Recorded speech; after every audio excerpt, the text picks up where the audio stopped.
Alhamdulillahirabbil alamin wa bihi nasta'inu ala umuri dunya waddin wassalatu wassalamu ala asrofil anbiya'i wal mursalin wa ala alihi washabihi ajmain. Yang kami hormati Ibu Iska Felicia, Ketua Komite TK Latihan School Tangerang.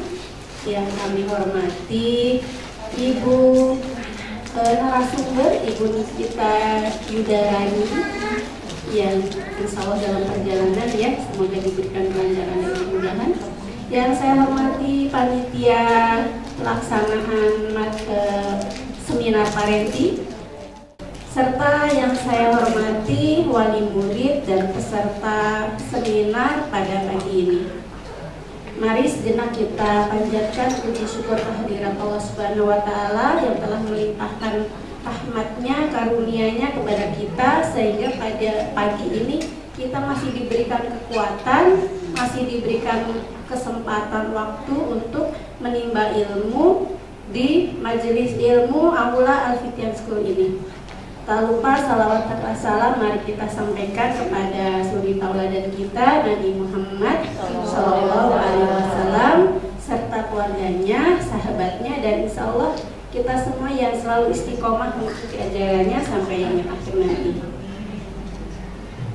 Saya ucapkan terima kasih yang sebesar-besarnya kepada para panitia atas ide dan kreativitas mereka lah kita bisa nyaman duduk di sini untuk mendengarkan, untuk menyimak ilmu yang insya Allah nanti kita bisa manfaatkan untuk mendidik anak-anak kita dengan tema mempersiapkan psikologi anak agar anak senang belajar di sekolah. Saya kutip dari seorang penyair yaitu Hafidz Ibrahim. Di sini beliau menyatakan bahwa al-ummu madrasatu idza a'data sya'ban thayyibah al-arabi, yang artinya ibu adalah madrasah yang pertama. Jika kamu menyiapkan, maka akan lahir generasi emas, generasi yang berbudi pekerti. Gitu. Jadi memang segala sesuatu itu harus dipersiapkan. Apalagi saat ini kita akan menghadapi kenaikan tingkat. Nah, itu nanti akan mendapatkan tantangan baru.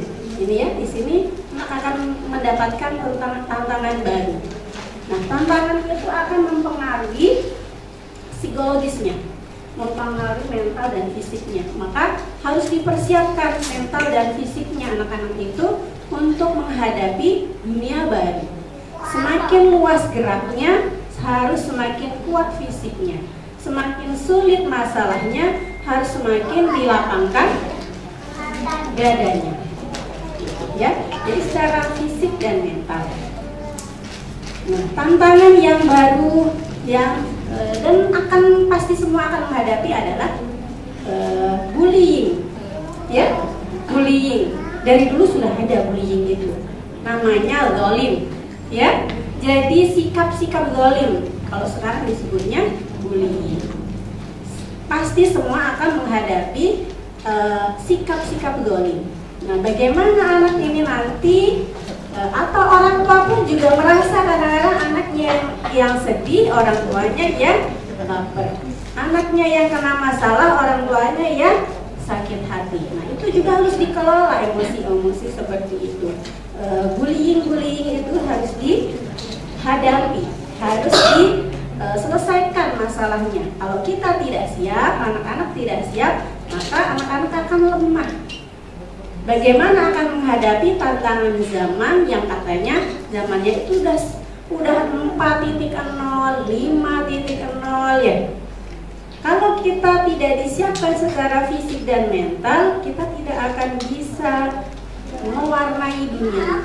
Yang ada kita yang akan diwarnai.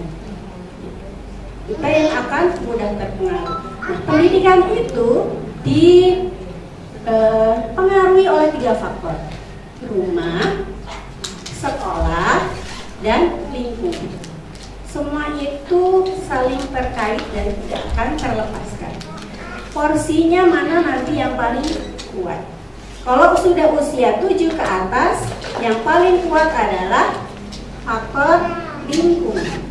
Tapi ketika lingkungan itu sudah dia masuki dengan pendidikan yang di rumah dengan konsep yang kuat, insya Allah akan tidak mudah goyah, tidak mudah terpengaruh. Maka 0 sampai 7 jangan sampai terlewatkan mendidik anak 0 sampai 7. Tapi kan saya bekerja, Ustazah. Boleh bekerja, tapi pendidikan tetap menjadi al-ummu madrasatul ula. Ya, tetap itu. Jadi silakan dibuat manajemennya. Bagaimana kalau ibu bekerja tapi tetap punya kualitas pertemuan dengan anak. Tetap dibagi porsinya untuk anak, untuk keluarga, dan untuk pekerjaan. Nah, itu nanti akan tergambarkan dengan kualitas anak nantinya ketika dewasa, karena anak itulah cerminan orang tua, seperti itu ya.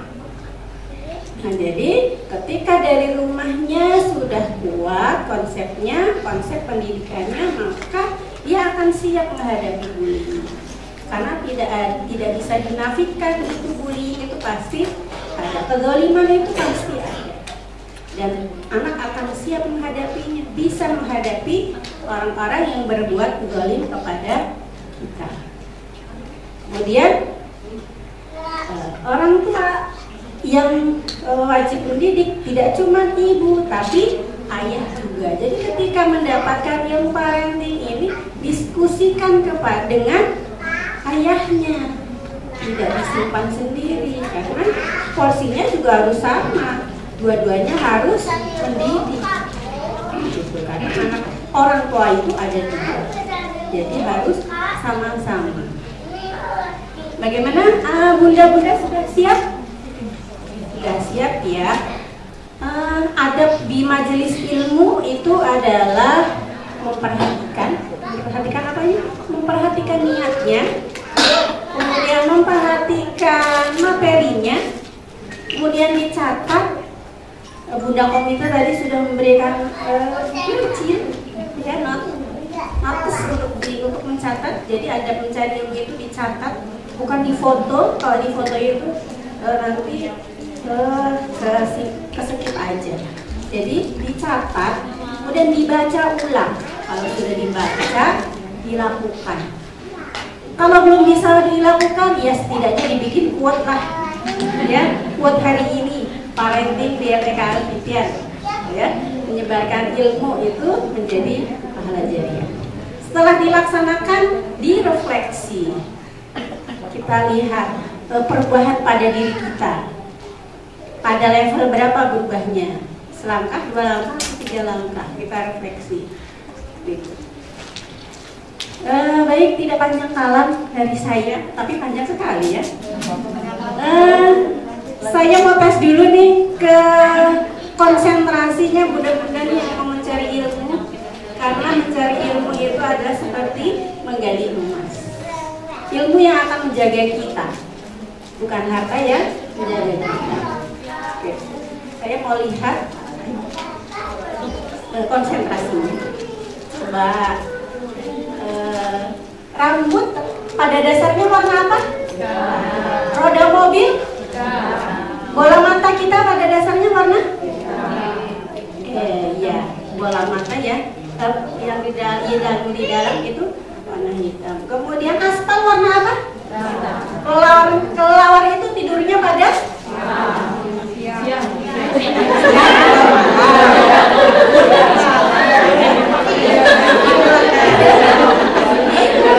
Mungkin yang malam punya sejaknya, yang siang punya sejaknya pula gitu, tidak perlu disalahkan ya. Konsentrasi. Lanjut. Daun ini warna apa? Hijau. Rumput warna? Hijau. Jerapah makan? Kuning. Rumput apa daun?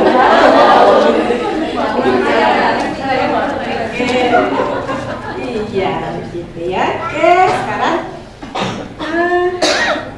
Belum tentu ya kita hadir di dalam majelis ini, hati kita, pikiran kita sepenuhnya ada di sini. Bisa jadi masih ada di rumah, bisa jadi masih ada di dapur. Kita satukan coba. Dengan cara menarik nafas dalam-dalamnya, simpan di dalam perut, tahan sejenak, kemudian lepaskan. Ya, kita ulang sampai 3 kali. Kita mulai ya. Tahan, hirup nafas, tahan di perut, kemudian saya itu mulai dari 1, 2, 3. Tarik nafas, tahan di perut, lepas. Tarik nafas, tahan di dalam perut, tahan, lepas. Satu lagi, tarik nafas, tahan di dalam perut, lepas. Oke, semoga energi yang sudah terkumpul bisa menjadi energi untuk menimba ilmu nantinya. Cukup sekian dari saya. Mohon maaf apabila ada salah kata. Wabillahi taufiq wal hidayah. Assalamualaikum warahmatullahi wabarakatuh.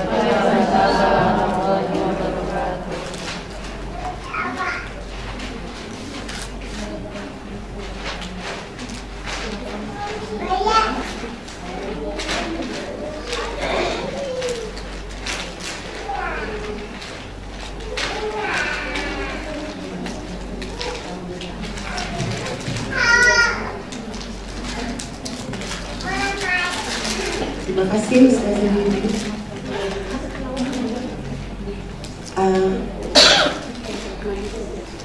Kayaknya udah mulai penuh ya ruangannya, udah banyak yang datang. Selamat datang kepada seluruh peserta. Selamat datang kepada Ketua Komite SD dan pengurusnya, Komite SMP dan pengurusnya, Komite SMA dan pengurusnya. Terima kasih telah menyempatkan hadir dalam acara ini. Melanjutkan acara inti dari seminar kita, berikut akan kami perkenalkan dan akan kami tampilkan video profil dari pembicara seminar ini. Moderator akan dibawakan oleh Bunda Kesha, kemudian operatornya oleh Bunda Lili dan dibantu Bapak Yadi. Iya. Kepada moderator kami persilahkan Bunda Kesha.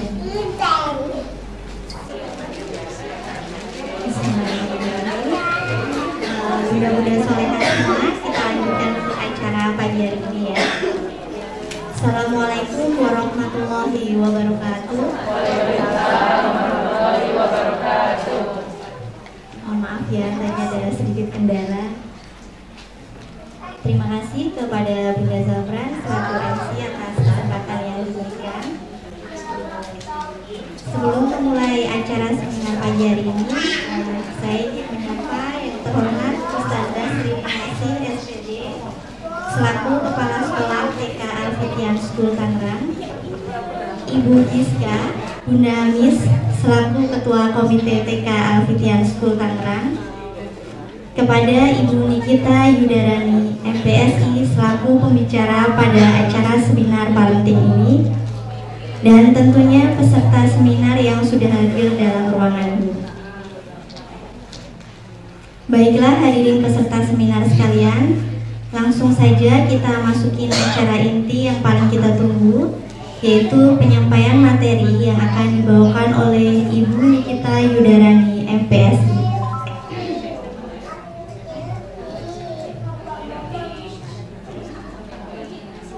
Berikut untuk CV dan biodata dari narasumber kita.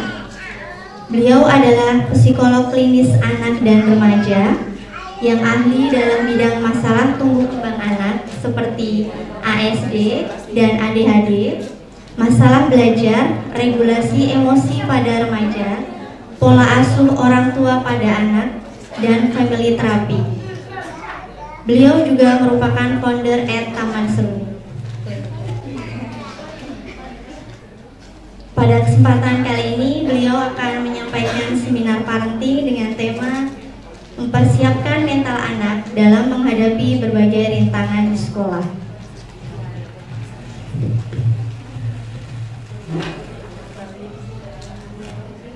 Sebagaimana kita tahu bahwa tidak ada sekolah khusus untuk menjadi orang tua. Oleh karena itu, mari kita manfaatkan momen seminar parenting sebagai sarana belajar orang tua yang lebih baik. Dalam rangka mempersiapkan tahun ajaran baru yang tinggal beberapa bulan lagi, hal apa saja yang perlu orang tua siapkan untuk keperluan anak sekolah? Selain keperluan secara fisik dan materi, para orang tua pun perlu memperhatikan kemampuan dan keterampilan anak agar siap memasuki jenjang sekolah atau kelas selanjutnya. Namun seringkali ada hal yang terlewat untuk disiapkan, yaitu mempersiapkan mental anak.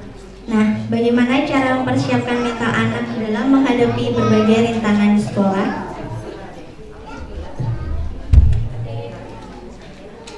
Sebelumnya, izinkan saya menyampaikan ketentuan pada seminar ini. Penyampaian materi selama 40 menit, kemudian akan dibuka sesi tanya jawab selama 20 menit.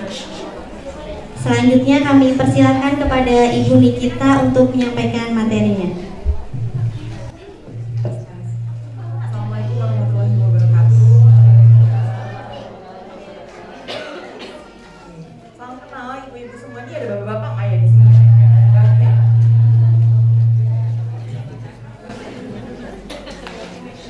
Ya.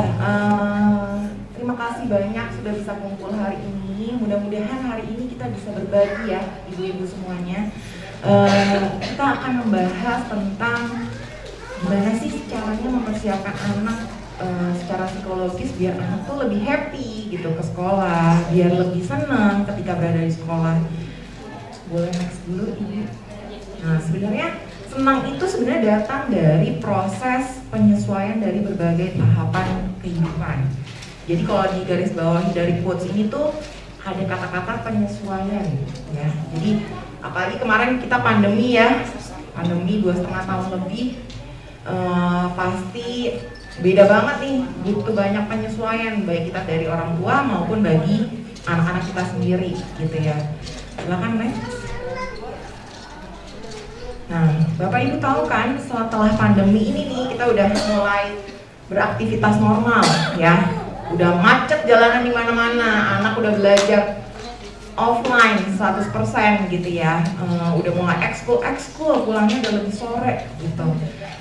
Karena pandemi ini banyak banget dampaknya gitu, dari aspek kognitif, bahasa, kemudian sosio-emosionalnya. Sosio-emosional itu apa sih? Interaksi sosial, kondisi emosi, kemudian misal motoriknya buat anak-anak yang masih TK, pengaruh tuh perkembangannya. Padahal yang tadi pandemi itu harus online semuanya ya, anak-anak TK apalagi harus banyak kegiatan-kegiatan motorik yang harus dilakukan di rumah, harus dibantu sama orang tua di rumah. Yang sehari-hari seharusnya kalau belum pandemi itu setengah harinya bisa habis di sekolah. Nah karena pandemi semua harus dilakukan di rumah, nggak boleh ketemu orang luar misalnya. Mau nggak mau pasti beda banget nih perkembangan anak.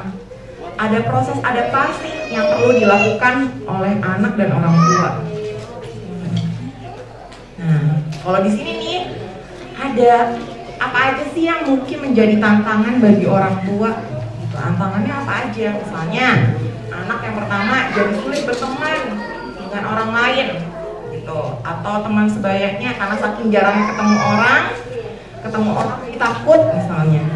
Terus anak sulit pisah sama orang tua, menolak berangkat ke sekolah misalnya.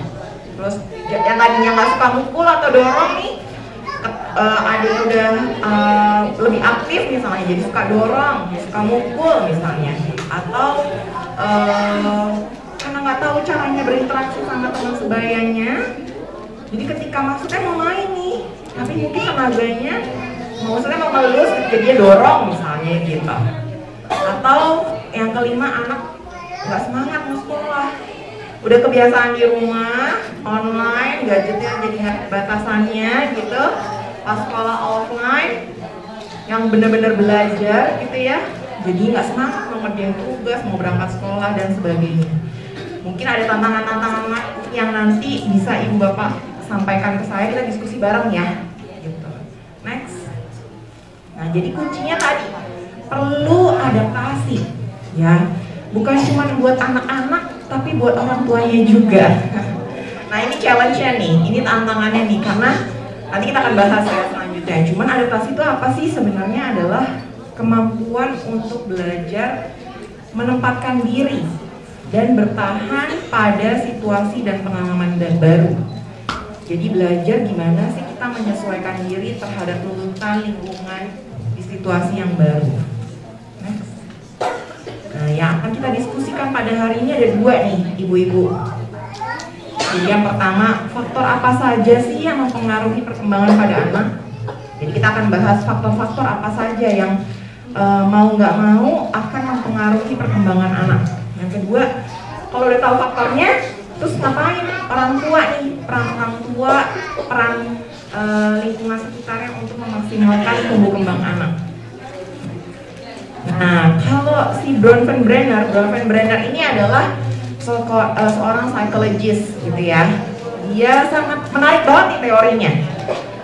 Beliau membahas tentang pentingnya lapisan-lapisan dalam masyarakat di luar dari anak yang mempengaruhi tumbuh kembang anak. Nih, kalau dilihat di lingkaran paling dalam itu ada gambar anak-anak.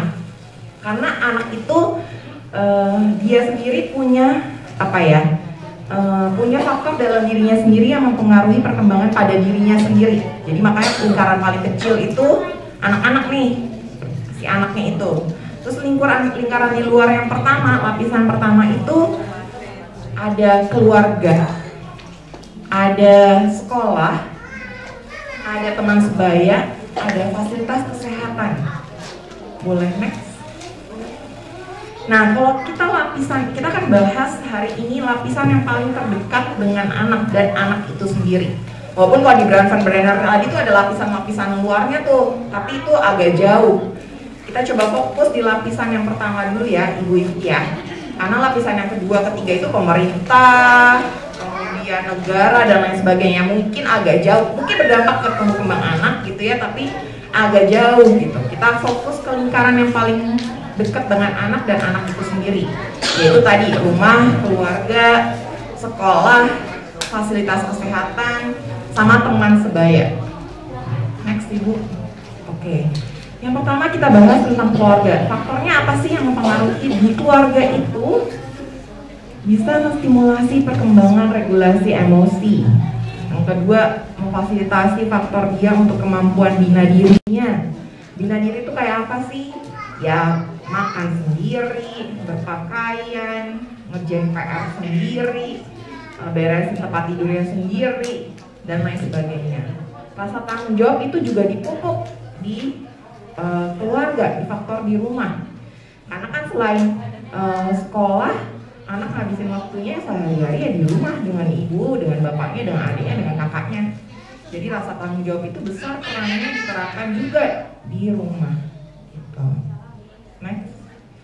Nah, kalau di sekolah apa sih? Nah, sekolah itu sebenarnya salah satu fasilitas formal yang memberikan kesempatan kepada anak untuk mengeksplor lingkungan di luar rumah gitu. Jadi ibaratnya sekolah itu kayak apa ya, fasilitas anak untuk coba keluar dari lingkungan rumah, beradaptasi. Oh, tuntutan lingkungan di luar rumah tuh seperti apa sih, di masyarakat tuh seperti apa sih. Jadi sekolah itu menjadi hal yang penting untuk menumbuhkan rasa inisiatif pada anak, rasa ingin tahu pada anak gitu. Jadi mau nggak mau sekolah itu juga memberikan faktor yang besar terhadap tumbuh kembang anak. Selanjutnya, nah kalau teman sebaya apa nih? Kenapa dibilang menjadi salah satu faktor yang mempengaruhi tumbuh kembang anak? Karena dengan teman sebaya, anak tuh jadi belajar untuk norma sosial. Gitu. Kenapa sih? Banyak pasien saya nanya, kalau seringnya ketemu sama orang dewasa atau yang lebih tua, anak-anak sih, tapi lebih tua 3 tahun, lebih tua 2 tahun, 3 tahun di atasnya gitu ya. Ya beda. Kenapa beda? Karena kalau anak yang lebih tua, tuh ya, atau yang lebih muda, bukan teman sebaya, tuntutan kalau yang lebih tua dia cenderung dipahami. Kayak misalnya seringnya berinteraksi sama neneknya di rumah, sama mbaknya di rumah, sama teman-teman tetangga yang lebih tua misalnya. Si anak jadi nggak belajar untuk menahan dirinya. Karena apa? Karena dia lebih muda, dia cenderung mendapatkan nasi dimaklumi, pemakluman gitu, banyak orang. Jadi nggak belajar nih, untuk menahan dirinya, gantian misalnya. Karena ya cenderung ya mendapatkan apa yang dia mau gitu, dimaklumi lah. Kalau sama yang lebih muda gimana Bu? Ya, kalau sama muda sama besar, anak akan mendapatkan yang dia mau gitu, karena dia lebih dominan gitu, lebih kuat dibanding anak yang lebih muda. Jadi kemungkinan dia untuk mendapatkan tetap apa yang dia mau lebih besar. Makanya penting banget sama teman sebaya, karena sama-sama tugas perkembangannya sama nih gitu. Sama-sama punya ego yang sama, punya rasa ingin tahu yang sama gitu. Jadi dia belajar bahwa oh kalau sama teman sebaya itu aku harus gantian, nggak melulu harus aku gitu. Jadi penting banget dia belajar tentang norma sosial, gimana caranya komunikasi, caranya berinteraksi dengan teman. Next. Nah, fasilitas kesehatan ini juga jadi lingkaran yang di dalam nih, yang lapisan pertama dekat dengan anak. Kenapa? Karena dengan fasilitas kesehatan, dengan tenaga kesehatan, dengan dokter, dengan psikolog, dengan suster, siapapun lah, itu kita bisa lebih aware tentang perkembangan anak secara fisik sama psikisnya gimana sih, sesuai nggak sih dengan tugas perkembangannya di usianya gitu.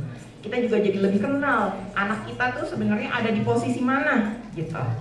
Karena dalam dalam tubuh yang sehat terdapat juga jiwa yang sehat pula gitu. Jadinya coba deh untuk kita lebih kenal anak, kita juga harus tahu nih kondisi anak ada di mana. Gitu. Next. Nah, tadi kita bahas di Brown van Brenner yang tadi ada lingkaran-lingkaran, itu kan di lingkaran paling dalamnya tuh ada gambar anak. Jadi faktor yang mempengaruhi dalam tumbuh kembang ya anak itu sendiri, yang mempengaruhi proses dalam adaptasi tadi ya ada faktor di dalam diri anak itu sendiri. Faktor apa? Namanya temperamen. Nah, temperamen ini unik nih ibu-ibu. Kenapa unik? Karena biasanya pasien-pasienku mikirnya temperamen itu emosi negatif. Aduh, anakku suka marah-marah, temperamennya tinggi gitu. Aduh, anakku suka mukul, dia tuh cenderungnya temperamennya sulit diatur gitu. Padahal temperamen itu apa sih? Temperamen itu sebenarnya bagaimana cara atau perilaku anak bereaksi terhadap situasi tertentu, bagaimana anak mengekspresikannya, dan bagaimana anak meregulasi emosinya ketika dihadapkan pada situasi tertentu. Jadi temperamen itu bukan emosi negatif gitu. Karena kan kalau di sinetron-sinetron gitu ya ibu-ibu, aduh temperamennya menyerap tinggi, menyeramkan gitu ya. Padahal bukan itu artinya. Jadi kita akan membahas si anak, dalam anak itu ada faktor dalam dirinya yang disebut temperamen. Next. Nah, temperamen ini ada 3 tipe nih ibu-ibu. Apa aja? Namanya easy, slow to warm up, sama difficult. Kita akan bahas satu-satu nih. Kalau easy itu apa sih? Easy itu anak dengan temperamen easy itu maksudnya lebih mudah, nggak butuh waktu lama untuk dia bisa engage di lingkungan baru, tuntutan baru, situasi baru. Dia nggak butuh waktu yang lama, bisa langsung aja mengikutin aturan, dikasih tahu sekali, oke, langsung paham gitu ya.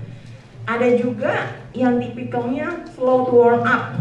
Nah, slow to warm up tuh butuh waktu agak lebih lama dibanding easy untuk mempelajari situasi gitu.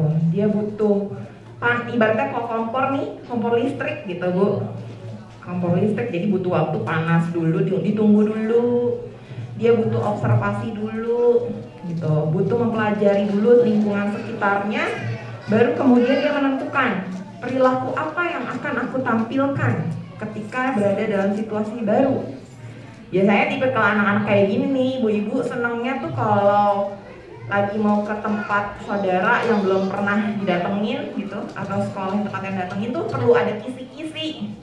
Nanti nak, kalau di rumah si A kita bisa ketemu ini. Ketika ada gambaran sebelumnya tentang apa yang akan dia hadapi di masa yang datang, itu membuat dia lebih tenang, mempercepat proses dia temperamen tadi untuk menentukan perilaku apa yang sesuai, meregulasi emosinya lebih cepat gitu.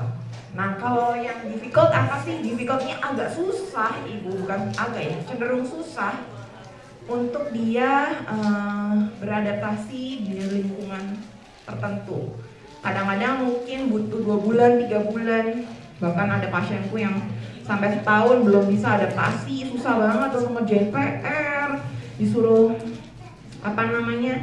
ditinggalin sama orang tua belum mau pisah gitu misalnya. Biasanya tuh kan normalnya sebulan tuh udah paling lama gitu ya, ini sampai berbulan-bulan, sampai bisa setahun sama 1 tahun pelajaran. Ya itu makin banyak tuh munculan kayak gini, karena ya pandemi kemarin 2,5 sampai mau 3 tahun gak ketemu orang gitu, di rumah aja gitu. Masalah ini sering muncul.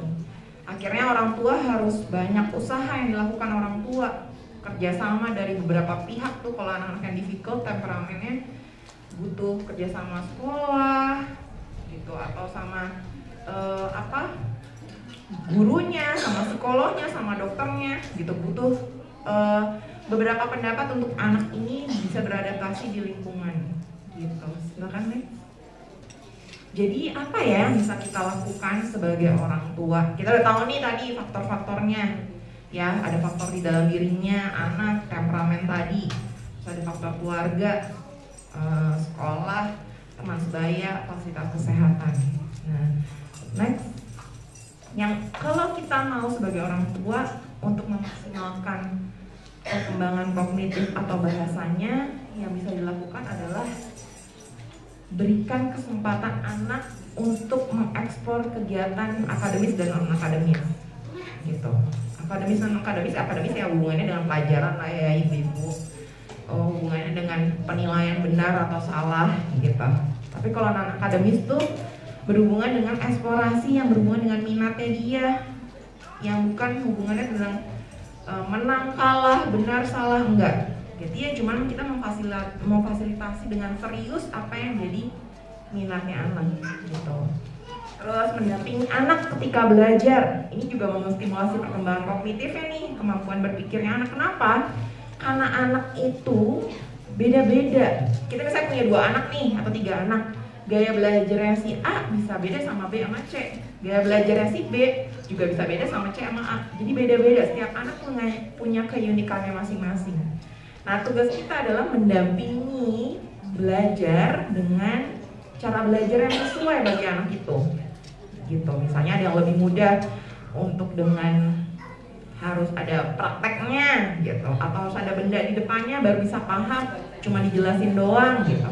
Atau ada yang justru kebalik, senengnya kalau suatu harus dibacain dulu nih gitu, bisa paham, bantu ingat, bandingkan dia baca sendiri visual gitu. Jadi untuk tahu itu kita harus kenal nih cara belajar apa yang cocok bagi si anak gitu. Kemudian mengajak ke museum, nonton dokumenter, kemudian diskusikan tentang apa yang sudah ditonton, itu juga menstimulasi kemampuan berpikirnya, bahasanya gitu. Jadi hal-hal sederhana dalam kegiatan sehari-hari itu mau nggak pasti berdampak bagi tumbuh kembang anak. Next. Nah, kalau kemampuan interaksi gimana ya kita sebagai orang tua? Karena tadi dampaknya terhadap aspek sosio-emosional, berarti ada kemampuan interaksinya nih. Misalnya melebatkan anak dengan kelompok teman sebaya yang jumlahnya nggak terlalu banyak.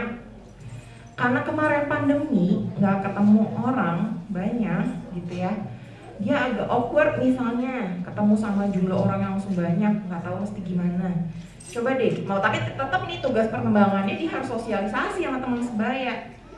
Ya mau nggak mau kita kasih fasilitas kegiatan yang jumlah anaknya nggak terlalu banyak.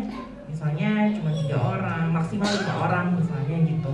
Tapi tetap dia berlatih untuk ketemu teman sebayanya gitu. Terus kegiatannya bisa apa ya? Bisa ekskulnya, hobi yang dia suka yang non akademis tadi. Jadi settingnya santai gitu, anak nggak harus kayak serius belajar, tapi juga ketika santai, happy gitu ya. Tapi dia juga dapat kesempatan untuk ketemu teman sebaya, belajar untuk interaksi yang benar tuh gimana sih? Gitu. Kemudian melakukan silaturahmi kepada sanak saudara misalnya gitu, itu juga melatih tuh untuk dia belajar tentang norma sosial. Kemudian diskusi bersama menentukan aktivitas akhir pekan, misalnya hari Sabtu biasanya mereka suka jalan bareng-bareng. Coba ajak si anak untuk bisa mengemukakan idenya, mau ngapain, apa ya, misalnya mau pergi ke mana ya, ke mall gitu ya. Emang di mall ada apa? Buat diskusi untuk dia memikirkan apa rencananya, apa yang dilakukan. Terbiasa untuk dia mengemukakan idenya juga untuk berbahasa. Next. Nah, kalau regulasi emosi, aspek regulasi emosi itu misalnya nih, setiap pulang sekolah kan biasa kita nih, ibu gimana tadi di sekolah gitu ya, suka nanya ngapain aja di sekolah. Kadang-kadang tuh anak langsung jawabnya, tahu ya gitu aja, atau nggak ngelengos gitu ya. Udah males aja, orang baru pulang sekolah udah dibahas sekolah lagi gitu ya. Tapi kan kita orang tua pengen tahu dong sebenarnya ada apa gitu ya. Nah itu bisa dimodifikasi dengan misalnya banyak pakai gambar gitu. Misalnya di hari ini nih, ibu nih rasanya di rumah seneng banget nih pakai gambar, sedih, seneng. Jadi ibu sama bapak boleh nge-print dari Google aja sih emoticon gitu, apa yang dirasakan gitu ya. Kan banyak nih bentuk-bentuk emot tentang berbagai jenis emosi. Nah itu bisa ditempel tuh, di-print, ditempel, dipajang gitu ya. Terus ajak diskusi. Nih kalau ibu nih rasanya kesel nih hari ini, habis udah nyuci hujan gitu misalnya. Jadi kalau misalnya anak menolak untuk cerita, coba fokusnya diganti ke kita dulu nih gitu. Anak jadi nggak merasa udah capek-capek harus ingat lagi kegiatan di sekolah. Fokusnya coba ke kita dulu, kita sharing apa yang terjadi di rumah juga gitu. Nanti gantian, setelah dari ibu ke adiknya, ke anaknya, atau gimana gitu, dibuat modifikasi. Jadi anak juga belajar, oh hari ini tuh aku mostly ya rasanya seneng, oh ada senengnya sih bu misalnya, tapi ada keselnya sedikit gitu. Lama-lama dia terbiasa untuk mengenal emosi yang dirasakan. Ketika anak sudah terbiasa mengenal emosinya, dia akan belajar untuk mengendalikan emosinya. Banyak kita nih orang tua pikir anak harus belajar untuk meregulasi emosi, tapi sebenarnya kalau dikenalin belum ngerti yang mana marah, yang mana kesel, yang mana khawatir, yang mana bete. Yang anak rasakan cuma di sini kesel, gondok gitu. Tapi nggak tahu dia sebenarnya aku lagi marah, aku lagi kecewa, atau aku lagi kesel. Nah, ketika mendiskusikan emosi ini sebenarnya kita membantu anak untuk mengenal emosinya. Setelah udah kenalan, baru diajarin tuh regulasinya gitu. Nah, meluangkan waktu untuk melakukan aktivitas bersama atau special time. Jadi bukan quality time lagi, tapi special. Jadi special time itu nggak harus berjam-jam gitu, 20 menit. Misalnya kita ngurusin rumah juga ya, ibu-ibu ngurusin rumah, ngurusin harus masak lah, ngurusin adiknya, ngurusin kakaknya gitu ya. Special time ini nggak usah lama-lama, tapi spesial khusus buat si anak gitu. 15 menit aja duduk bareng, atau cuma goler-goleran di tempat tidur gitu. Tapi ya si anak tahu dia punya setiap hari 15 menit itu untuk bareng sama ibunya. Itu bantu dia untuk balance emosi yang nggak enak yang dirasakan gitu. Kemudian berikan kesempatan kepada anak untuk merasakan emosi negatifnya gitu. Jadi maksudnya apa sih? Ya kalau lagi kesel ya nggak apa-apa, lagi kesel juga misalnya dilarang. Screen time-nya udah habis nih, misalnya sehari dapatnya 1,5 jam gitu ya. Udah habis nih nak, udah selesai, marah dia. Yang terjadi banyak pasien-pasienku bilang, ya kan udah jadi nggak boleh, udah stop, nggak usah nangis. Gitu. Kan udah punya perjanjian waktu kita cuma 1,5 jam untuk nonton atau main iPad atau main laptop, main game dan lain sebagainya. Yang kita sampaikan ke anak kita adalah, ya nggak apa-apa, yaudah kamu kalau kesel dulu boleh, aku tungguin ya, ibu tungguin kamu kesel dulu. Nah ini yang kadang-kadang kita sebagai ibu ini suka mikir, aduh lagi masak nih di dapur gimana ya gitu, nggak bisa ditinggalin nih gitu, atau lagi mau jemur pakaian gitu ya, atau mau ngambil jemuran pakaian, udah mikirnya tentang domestik nih gitu. Tapi ketika anak lagi memunculkan emosi negatifnya, justru kita harus kasih kesempatan untuk dia merasakan emosi negatifnya. Jangan malah dia, udah nggak boleh nangis, udah stop gitu. Karena ketika itu dia jadi nabung emosi negatif, ketika ada hal lain di luar kejadian itu jadi meledak karena ditabung. Dari kejadian-kejadian sebelumnya ditabung. Ketika kita bilang sama dia, yaudah kamu boleh marah dulu, ibu tungguin ya di sini ya, itu kita tungguin ibu-ibu, bener ditungguin. Selama tidak membahayakan dirinya atau membahayakan orang lain, gak apa-apa, ditungguin aja. Yaudah kalau udah tenang, ibu di sini ya, aku mau peluk kamu, atau kamu boleh peluk ibu. Soalnya ada beberapa anak kalau langsung peluk lagi ngamuk itu makin menjadi. Jadi kita kasih kesempatan untuk anak, pokoknya ibu di sini, kamu butuh ibu di sini, kamu mau peluk ibu, I'm here gitu istilahnya gitu. Ketika itu apa sih yang dipersepsikan anak? Yang dipersepsikan adalah, oh orang dewasa tuh ngerti ya, aku tuh lagi kesel, aku lagi marah. Kita empati nih, si anak ini dapat empati dari kita. Jadi anak lebih, oh ya udah, that's okay. Jadi yang nggak boleh itu perilaku dia merusak, membahayakan diri, membahayakan orang lain, itu yang nggak boleh. Tapi yang bukannya dia nggak boleh marah, ya boleh. Karena kan kita manusia ya, pasti marah, ada kecewa, sedih, nggak apa-apa. Gitu. Setelah itu baru masuk ke solusi, udah ventilasi tuh, udah dikeluarin emosinya, udah divalidasi. Validasi itu apa yang tadi disebutin. Aku tahu sih kamu marah, aku tahu sih kamu kesel, aku tahu sih kamu sedih, misalnya gitu. Disebutin tuh. Karena yang tadi anak kadang nggak ngerasa kalau ini tuh lagi marah, karena rasanya sama-sama nyesek gitu di dada. Setelah ventilasi, validasi, baru masuk solusi. Solusinya apa? Baru nasehat. Setelah udah tenang, udah selesai, udah udah tenang, misalnya nangisnya udah berkurang, tensnya, ya udah nggak apa-apa. Aku tahu sih kalau kamu nggak suka, cuman kita punya peraturan lah. 1,5 jam itu sudah habis, kamu bisa nonton lagi besok, kamu jatah waktu untuk nonton lagi besok. Jadi aturan bukan akhirnya berubah, tapi justru kita mengasih kesempatan dia untuk mempelajari, beradaptasi, bahwa nggak melulu harus diikutin keinginannya. Gitu. Terus yaitu ventilasi, validasi, next, motivasi.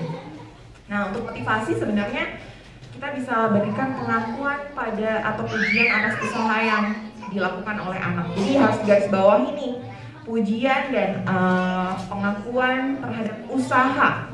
Jadi bukan hasil, tapi usaha yang anak sampaikan, anak yang lakukan gitu. Misalnya nih kemarin pandemi, terus tiba-tiba terima rapot hasilnya nggak masih di bawah KKM misalnya gitu ya. Ini proses buat mereka, adaptasi sebuah proses. Jadi kalaupun ternyata di semester awal ini belum sesuai dengan KKM, that's okay, mungkin dia masih struggle di situ. Apalagi kalau kita lihat nih di rumah, nih anak selalu ngerjain tugas kok, gitu, disuruh belajar mau kok, gitu. Jadi usahanya ada. Justru itu yang kita kasih pengakuan, kita kasih pujian. Bukan rapotnya aja cuma karena jelek jadi kita nggak usah ngasih pujian, enggak. Tapi kita ngasih pengakuan di prosesnya.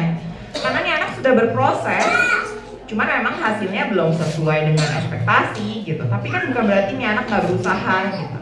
Jadi ya hargai prosesnya dulu ibu-ibu, nggak apa-apa, that's okay gitu. Terus kalau mau buat goal sesuatu atau tujuan tertentu, bisa dipotong kecil-kecil nih, potong kecil-kecil. Jadi misalnya nih kita berharap atau sekolah berharap anak bisa perkalian 2 digit gitu misalnya ya, perkalian 2 digit, kan itu goalsnya tinggi banget ya.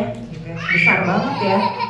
Kita turunin deh buat tangga kecil-kecil, tujuannya sama, buat ke perkalian 2 digit lancar gitu. Tapi kita buat kecil-kecil dengan apa? Misalnya ya cuma penjumlahan berulang dulu 1 digit udah lancar, naik ke tangga berikutnya. Ya penjumlahan berulang 2 digit angka udah lancar, baru naik perkalian 1 angka sudah lancar, baru perkalian 2 angka lancar gitu. Jadi biar anak terasa berhasil Karena memang kelihatannya kalau buat anak kayak terlalu besar, kadang-kadang anak nggak termotivasi, aduh susah banget sih gitu. Tapi kalau kita potong, tujuannya kita buat kecil-kecil, tujuannya sama ke sana, tapi kita buat tangga lah kecil-kecil, anak akan lebih termotivasi untuk mau mengarah ke sana walaupun masih dalam beberapa proses gitu.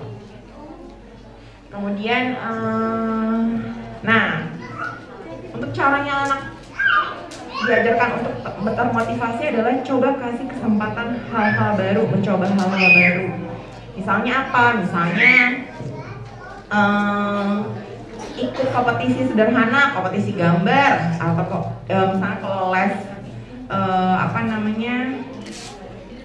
memanah gitu misalnya gitu ya. Ikut kompetisi memanah, targetnya bukan menang kalah, tapi targetnya adalah dia mencoba situasi yang baru gitu.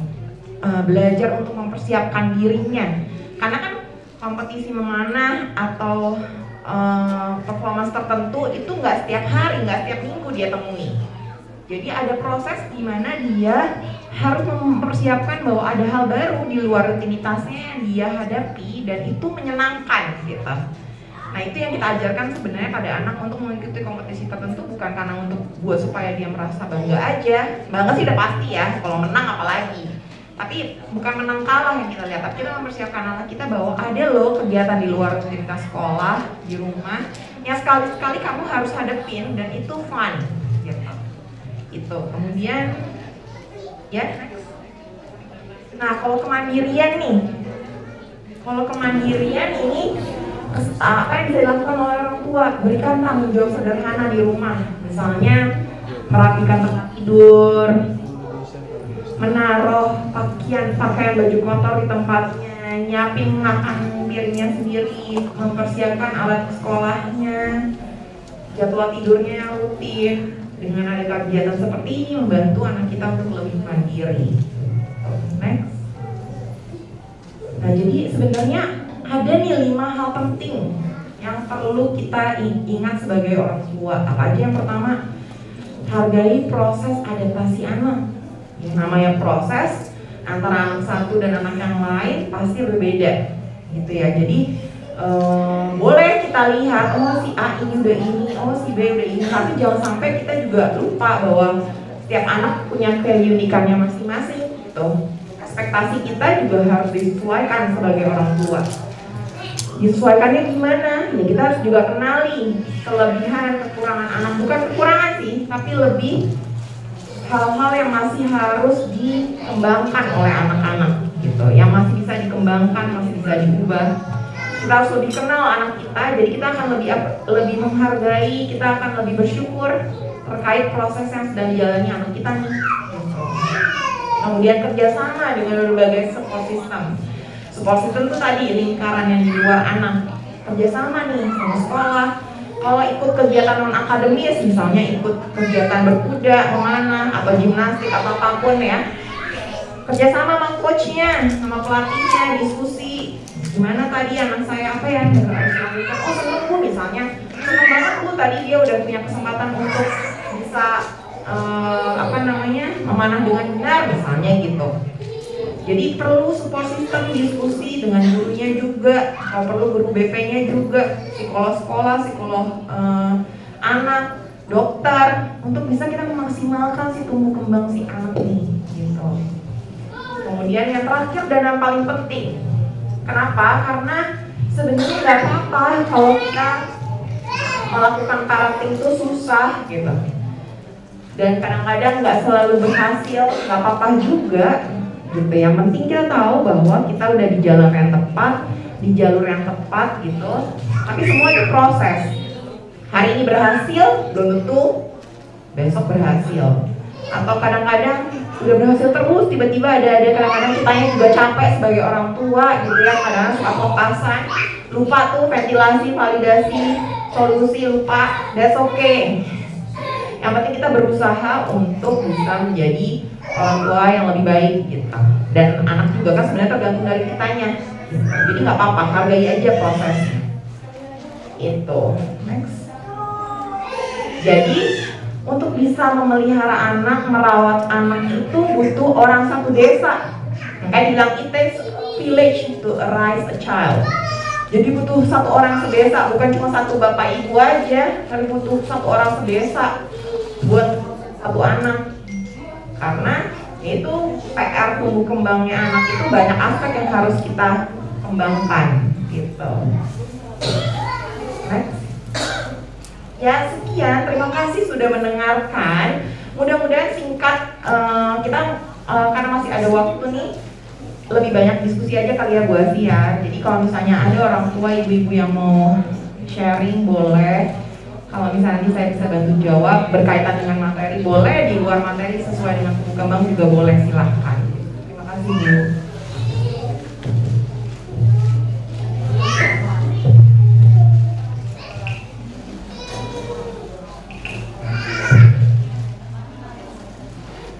Baik, terima kasih Ibu Nikita Yudarani atas paparannya yang begitu menarik dan membuka wawasan serta menambah ilmu, khususnya ilmu praktik untuk kita semua. Pas ya Bu, 20 menit. Kurang 3 menit sebenarnya.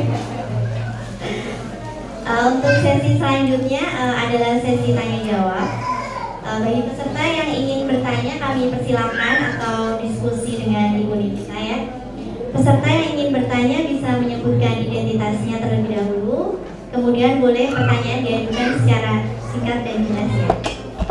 Baik, ada penanya mungkin dari para hadirin, boleh panitia boleh dibantu.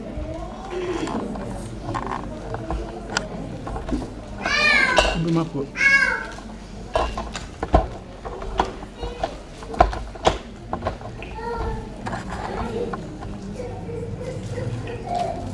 Assalamualaikum warahmatullahi wabarakatuh.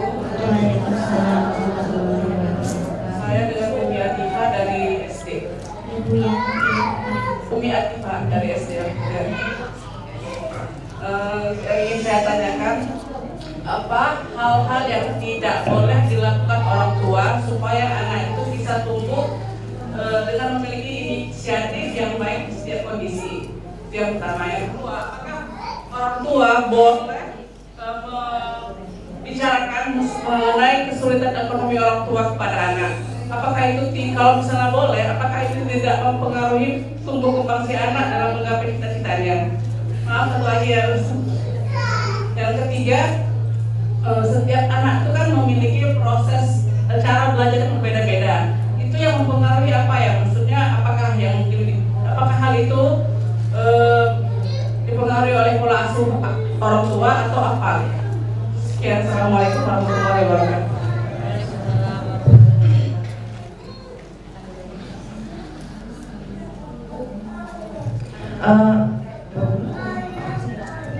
Ibu Atifah, salam kenal Ibu. Terima kasih atas pertanyaannya. Saya coba jawab satu-satu ya Bu ya. Jadi kalau yang nggak boleh dilakukan untuk orang tua, sebenarnya ketika ingin menumbuhkan rasa inisiatif pada anak adalah koreksi sih Ibu. Jadi koreksi boleh, tapi jangan apa-apa dikritik gitu. Walaupun memang misalnya nih dia udah inisiatif untuk bantuin Ibu nyuci piring gitu ya. Misalnya kualitas nyuci piringnya nggak rapi, naruh piringnya nggak bener gitu. Jangan gitu, taruhnya di sini. Banyak koreksi-koreksi yang padahal sebenarnya dia udah inisiatif yang mau bantuin uminya untuk beres-beres gitu. Akhirnya itu jadi membuat dia udah deh nggak usah gitu. Nanti setelah itu selesai, baru tuh ada diskusi tuh. Karena dia tetap harus tahu dong mana yang sebenarnya dilakukan. Nanti terima kasih ya tadi, seneng deh Umi lihat kamu bantuin cuci piring gitu. Biasanya misalnya males gitu ya, naruh aja gitu ya. Nanti lain kali kalau misalnya ini taruh piringnya di sini gitu, jadi lebih rapi, nggak kesenggol, takut jatuh gitu. Oh iya, jadi kita kasih pengakuan dulu, pujian dulu, nggak langsung dikoreksi. Karena kalau udah inisiatif terus tiba-tiba dikoreksi, udah deh narik diri daripada aku salah gitu. Itu sih yang pertama. Yang kedua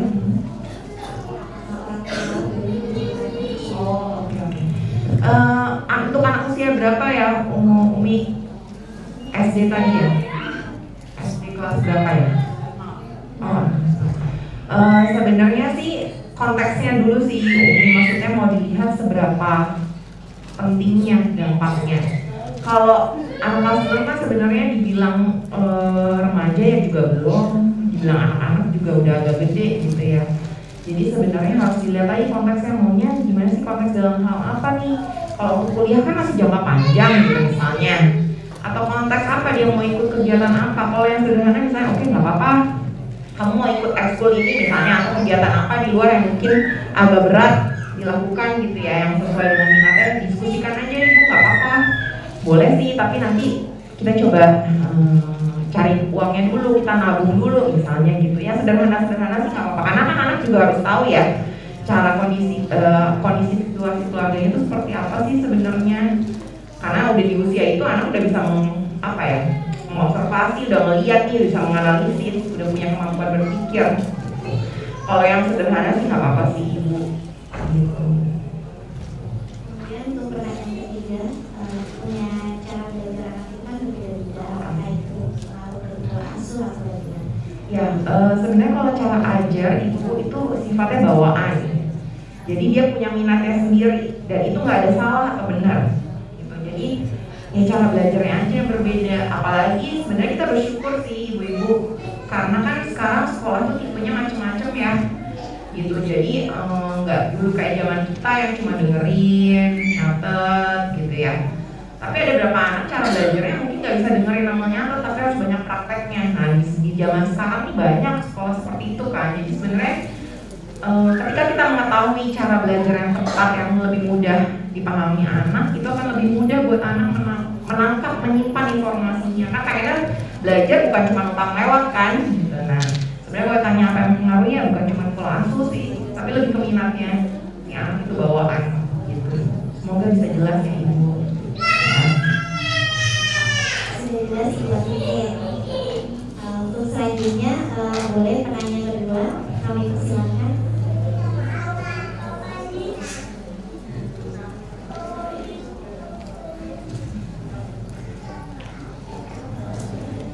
Assalamualaikum warahmatullahi wabarakatuh.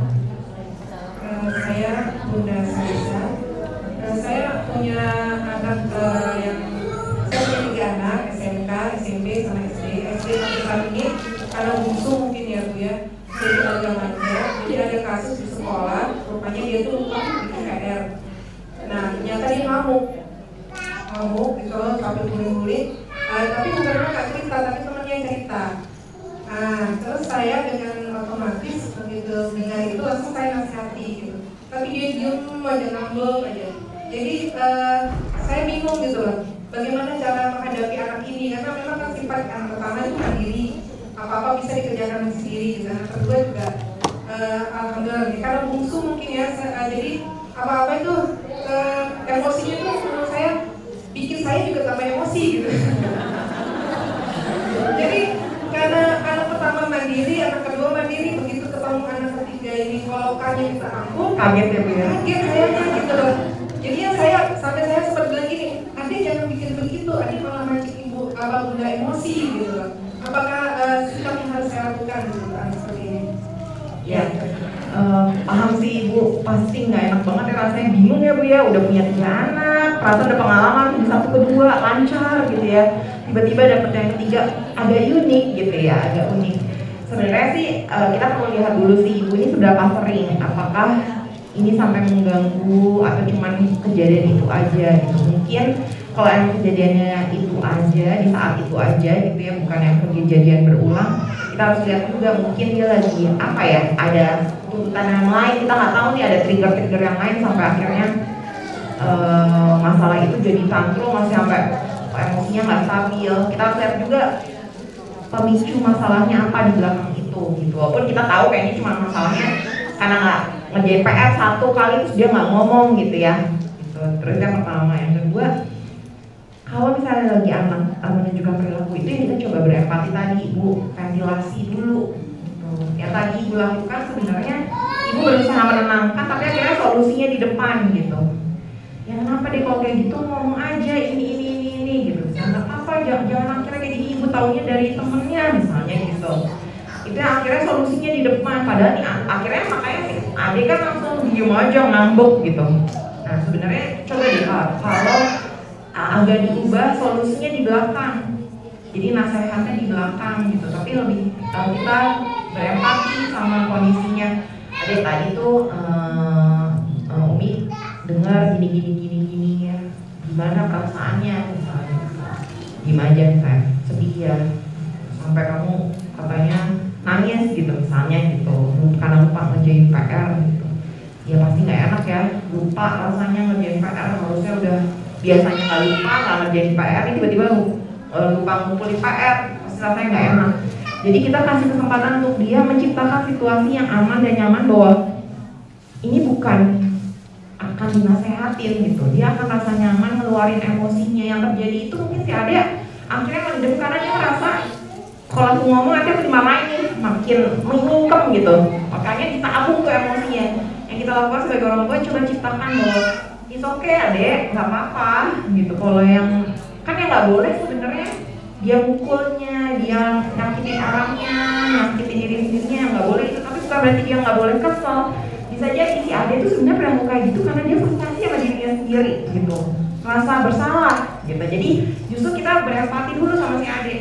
Jadi nggak enak rasanya, lupa ngerjain PR, pasti ada rasa apa deh? Bersalah ya? Iya misalnya gitu, karena ketika dia udah ngerasa bahwa aku dipahami, somehow kadang-kadang buat dia akhirnya baru bleber tuh, pertahanannya tuh bleber, semua jatuh tuh tembok-tembok di sekitarnya, baru akhirnya mau cerita gitu. Baru kita kasih ventilasi, validasi, baru solusi, udah tenang, yaudah deh gimana ya kira-kira biar kedepannya adik nggak lupa, atau ibu bisa bantuin adik misalnya gitu. Jadi cari solusinya bersama.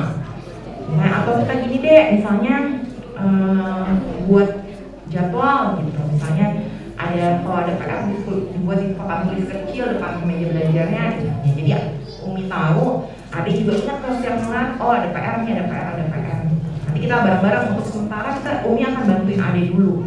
Mungkin tipenya si adek karena anak bungsu juga ibu, tipikalnya emang ya udah biasa diladenin gitu. Jadi butuh ya balik lagi adaptasi, butuh proses. Bukan salah adek juga karena emang ya dia kan nggak minta dilahirin terakhir ya ibu gitu. Jadi ya sebenarnya karena anak paling kecil ya pasti kakak-kakaknya juga pengennya ya tanpa sadar ya pasti mengayomi gitu. Mudah-mudahan sih ketika kita kasih waktu untuk ventilasi dia merasa lebih nggak apa-apa loh, ternyata kalau sedih ya namanya anak kan pasti ada salah-salahnya gitu, namanya belajar, nggak apa-apa sih gitu aja. Ada lagi ibu? Baik, untuk selanjutnya apakah masih ada pertanyaan? Yang dulu ya.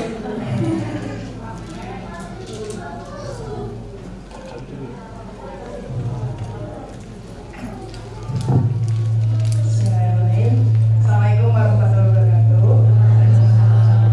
Terima kasih atas kesempatannya.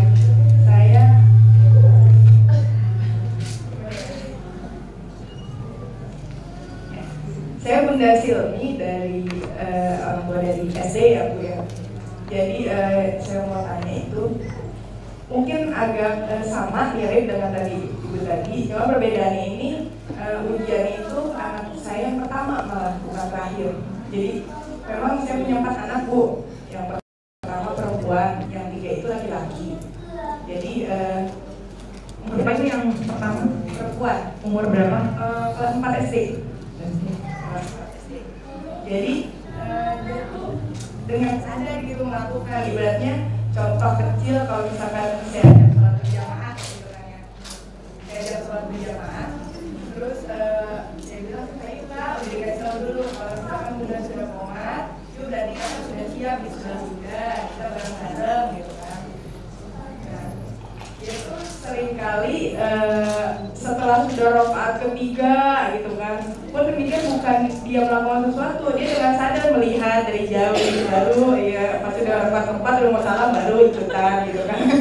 Itu yang pertama gitu kan, apakah dia itu dengan sadar dia tahu kalau misalkan itu tuh dia melakukan kesalahan. Satu, yang kedua sama juga sih dengan sadar, tapi mungkin kaitannya dengan disiplin Ripali ya, ibaratnya bangun tidur kalau sampai di pagi ini pagi-pagi dia mandi apa segala macam. Kalau adiknya itu kalau dibilang lebih dia itu masih umur kelas 4 SD masih belum terlalu dewasa, adiknya lebih kecil lagi, tapi adiknya punya tanggung jawab gitu ya. Dia sudah pagi udah bangun, mandi, makan, udah siap, jam 6 pagi sudah siap.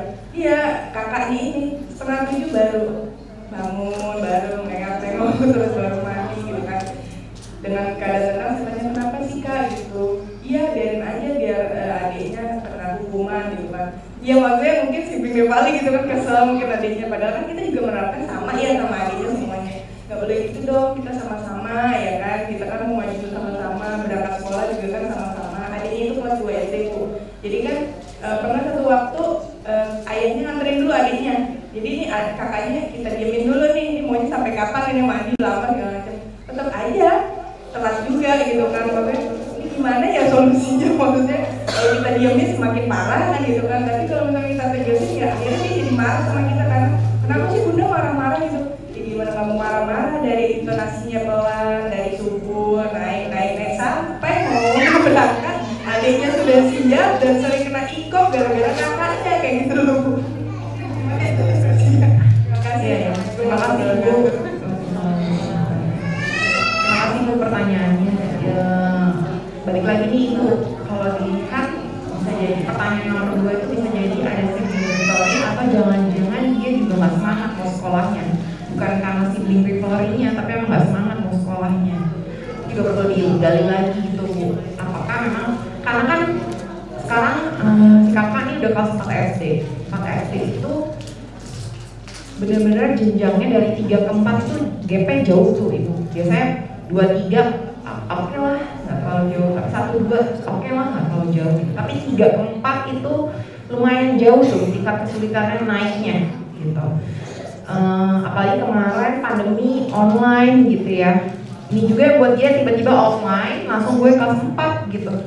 Langsung kelas 4 tuntutan belajarnya udah lebih serius, pelajaran jauh lebih susah dibanding kelas 3. Bisa jadi itu juga yang membuat dia nggak semangat mau sekolah. Akhirnya ogah-ogahan, omongan biar si adik telat itu bisa jadi bukan sebenarnya semangat mau sekolah. Kita juga harus refleksi sebagai orang tua, pernah nggak keluar kata-kata tuh lihat si adik tuh udah siap misalnya gitu, atau tanpa sadar membandingkan gitu. Akhirnya mungkin buat dia yang persepsi sekolah udah lagi terlalu orang tua, itu adik udah siap aja cepet misalnya gitu. Makin adalah jadiin adik ini sebagai udah biar aja dia telat gitu. Sebenarnya akar masalah bisa jadi bukan itu nih Ibu. Kalau munculnya di sibling rivalry cuma di situasi itu harus diskusi dari kaget ya. Perlu dilihat lagi konsisten nggak apa sih kejadiannya cuma di rumah gitu. Kalau misalnya kejadiannya cukup konsisten itu perlu jadi concern tuh Bu. Jangan-jangan dia udah kena motivasinya nih. Jadi bukannya dia secara sengaja untuk cuma mau ikut soal sholat itu aja, tapi ada aspek lain yang sebenarnya dia juga sebenarnya udah lagi males banget nih dengan aturan, males banget ngikutin arahan. Jadi kayak proses perilaku dia membangkang gitu. Nah itu yang harus kita periksa sih Ibu. Karena kalau misalnya settingnya cuma seperti itu bisa jadi ada faktor lain di belakang itu yang melatar belakangi si anak gitu sih.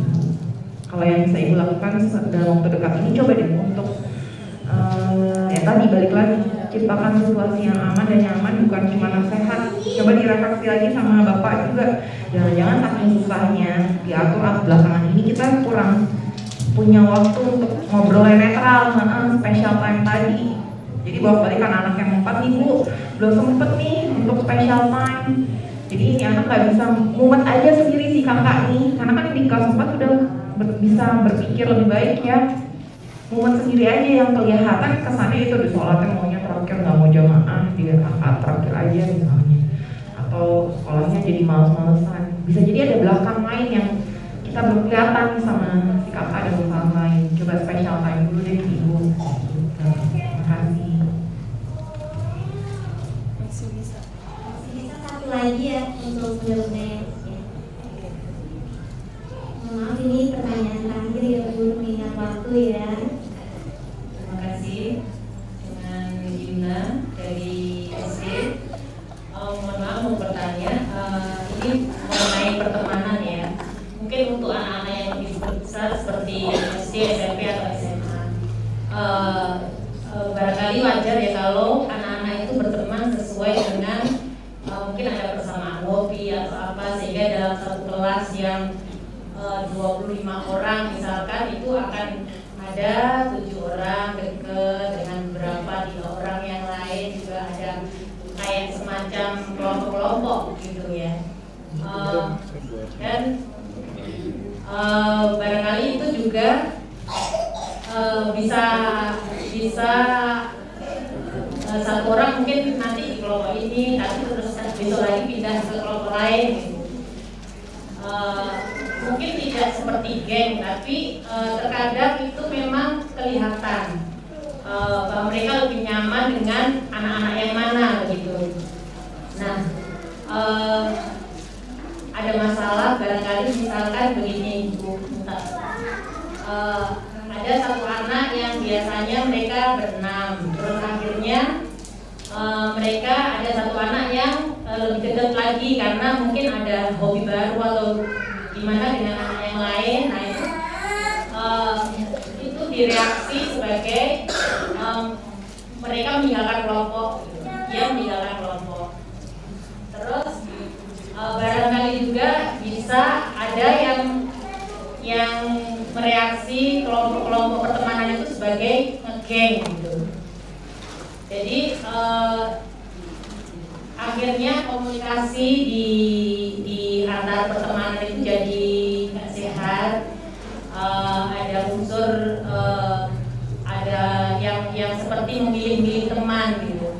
Tapi sebenarnya latar belakangnya karena mereka merasa nyaman dengan beberapa orang yang tertentu begitu.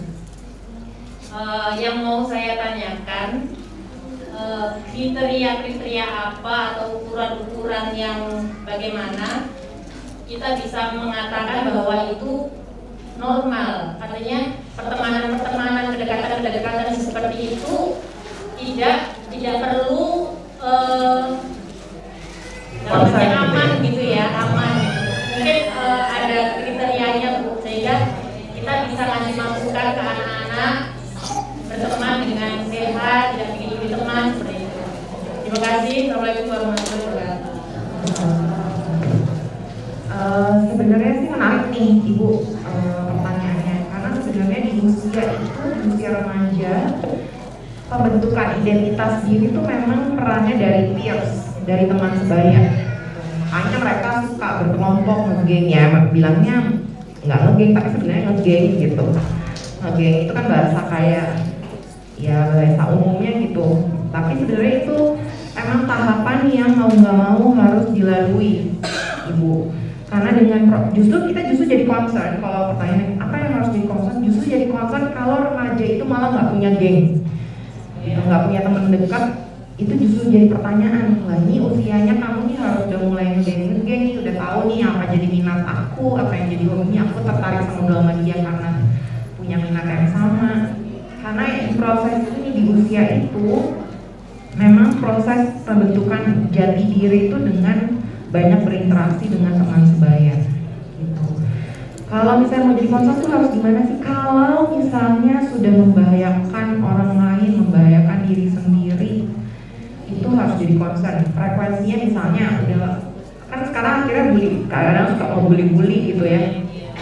Nah, itu baru jadi concern tuh. Misalnya merasa tersinggung karena tadi dia ikut geng yang ini, ikut juga kelompok yang ini gitu misalnya. Terus ada isu-isu misalnya dia bocorin rahasia di kelompok yang ini gitu misalnya gitu.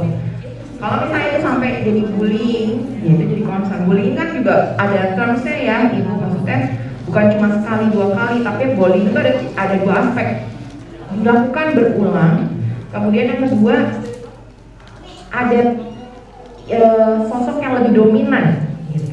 Kalau cuman kayak marahan biasa itu bukan bullying gitu. Tapi kalau misalnya dilakukan berulang intens, ada sosok yang lebih dominan dan ada yang lebih nggak dominan, itu baru dikatakan bullying. Nah itu yang kita perlu concern. Kalau misalnya udah sampai membahayakan diri, membahayakan orang lain, contohnya bullying, ya itu harus perlu concern. Yang kedua, kalau sampai akhirnya ya itu tadi nggak mau berinteraksi sama orang, justru nggak punya kelompok di mana-mana. Ya itu malah jadi pertanyaan. Kadang-kadang kita sebagai orang tua atau guru senang aja sih ngeliatnya anaknya anteng gitu. Padahal di usia itu dia harus banyak sosialisasi, karena pembentukan identitas diri di usia remaja itu dengan teman sebaya. Makanya kadang-kadang dia musuh banget sama orang tua.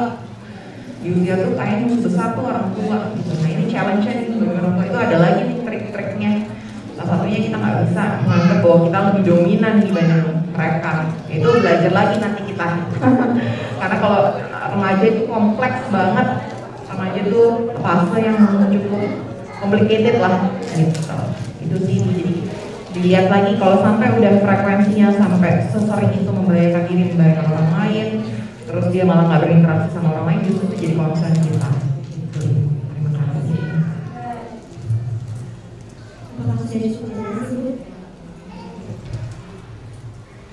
Baik, alhamdulillahirobbilalamin. Sesi tanya jawab sudah selesai. Terima kasih kepada benar-benar atas pertanyaannya.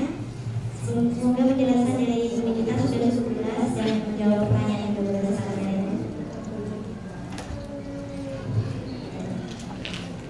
Jadi untuk selanjutnya ibu kita nanti boleh memberikan closing statement-nya ya.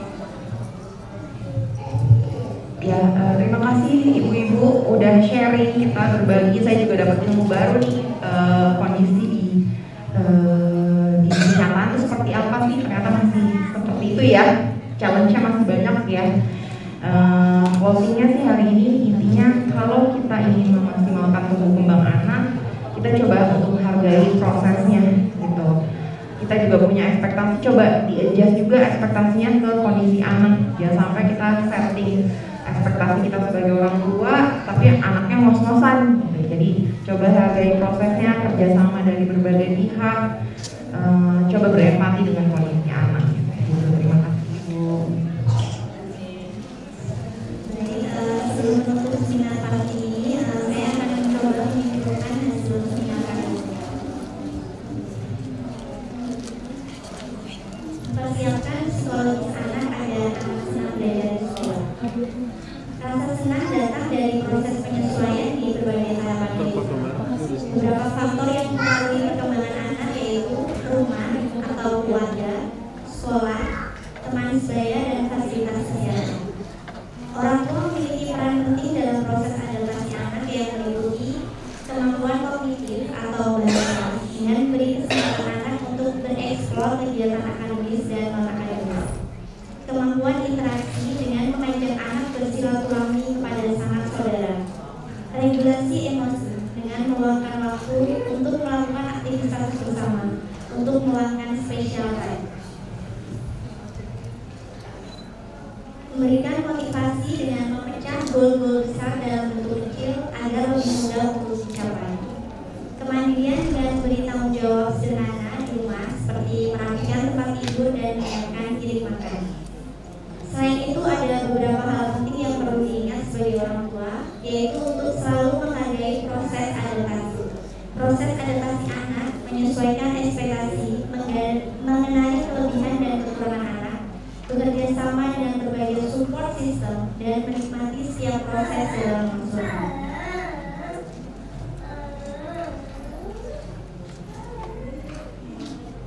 Baik, sekian seminar parti kita untuk hari ini. Terima kasih saya ucapkan kepada narasumber kita, Ibu Nikita Yudarani MSI, dan seluruh peserta seminar atas partisipasinya sehingga acara hari ini bisa berjalan dengan lancar.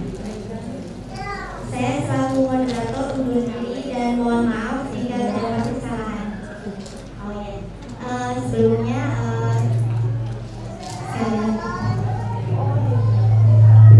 dari panitia akan menyerahkan sertifikat kepada Ibu Nikita. Kepada Ustaz Jokowi kami persilakan.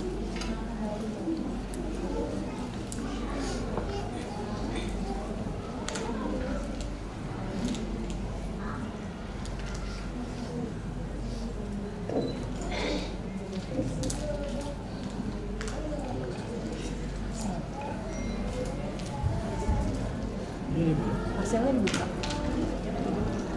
Terima kasih Ustazah Wiwi. Untuk selanjutnya penyerahan ijazah kepada narasumber ibu kita, kepada Bunda Hafiz Ibu Rizka selaku Ketua Komite